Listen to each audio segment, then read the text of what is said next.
Hello everyone, আসসালামু আলাইকুম। সবাই কেমন আছেন? আই হোপ সবাই ভালো আছেন। আমরাও আপনাদের দোয়ায় খুবই ভালো আছি। আবারও নতুন আরেকটি ব্লগ ভিডিও নিয়ে আপনাদের মাঝে চলে আসলাম আমি। আশা করছি আমার এই ভিডিওটি সবার কাছে খুবই ভালো লাগবে। ভিডিওর শুরুতেই আমি বলবো, ভিডিওটা যে যেখান থেকে দেখছেন আশা করব একটা লাইক দিয়ে আমার এই পুরো ভিডিওটাকে কন্টিনিউ করবেন। আপনার একটা লাইক আমাকে অনেক সাহায্য করবে। তো এখানে আমি সকালে নাস্তার জন্য নুডলস তৈরি করে নিয়েছি। এটার ভিতরে আমি গাজর দিয়েছি, ফুলকপি দিয়েছি, সিম দিয়েছি, আলুটাও দিয়ে দিয়েছি।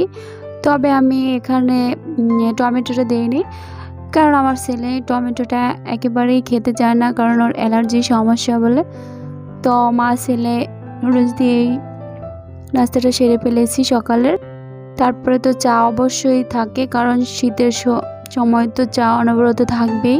তো এখানে আমি দুপুরের জন্য খিচুড়ি করে নিতেছি। ভাতের চাল দিয়ে খিচুড়ি করব, দেখি আজকে কীরকম হয়। তো এখানে আমি সবজি খিচুড়িটা পাকিয়ে নিতেছি। এখানে আমি রাইস কুকারে খিচুড়িটা তৈরি করে নিতেছি।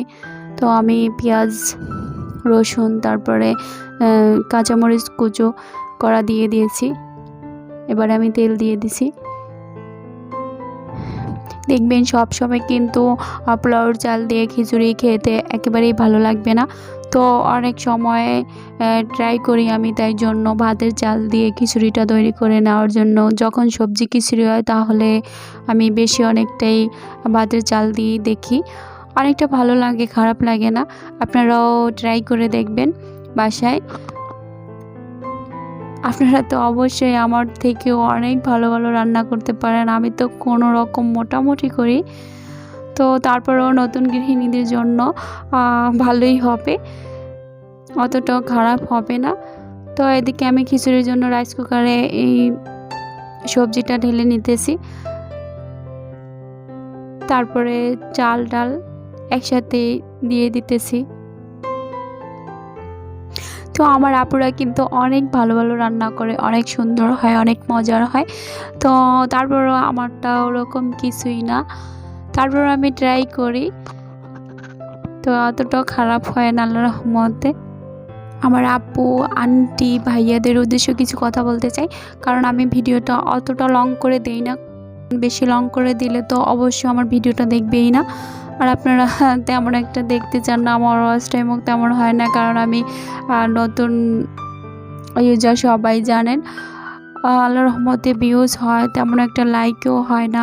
তো আশা করব সবাই অবশ্যই আমার ভিডিওটিতে একটি করে লাইক দিয়ে দিবেন, আর প্লিজ পুরো ভিডিওটা দেখে কমেন্ট করে যাবেন। তো এদিকে আমার খিচুড়িটা হয়ে আসছে, প্রায় খিচুড়িটা হয়ে আসছে। তো তারপরে আমি পেঁয়াজ, শুকনো মরিচ, রসুন কুচি দিয়ে বাগার দিয়ে নামিয়ে ফেলবো। তো খিচুড়ি রান্না শেষ করতে করতেই সবার কাছ থেকে বিদায় নিচ্ছি। সবাই সুস্থ থাকবেন, নিরাপদে থাকবেন। আল্লাহ হাফেজ, আসসালামু আলাইকুম।